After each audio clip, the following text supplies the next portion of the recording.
اعوذ باللہ من الشیطان الرجیم، بسم اللہ الرحمن الرحیم۔ اس وقت ہم مقام کف عباس پہ موجود ہیں۔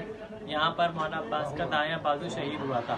جب مولا مشق سکینہ بھر کے دریا سے واپس چلے تو دشمنوں نے کہا کہ بھئی پانی خیمے تک نہیں پہنچنا چاہیے، اس لیے کہ اگر پانی خیمے تک پہنچ جائے گا تو جنگ کا نقشہ بدل جائے گا۔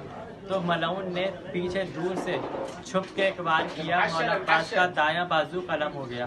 اور پھر ایک ملعون نے چھپ کے درخت کی آڑ میں بیٹھ کے وار کیا تو مولا عباس کا بایاں بازو شہید ہو گیا۔ بازو شہید ہو گئے۔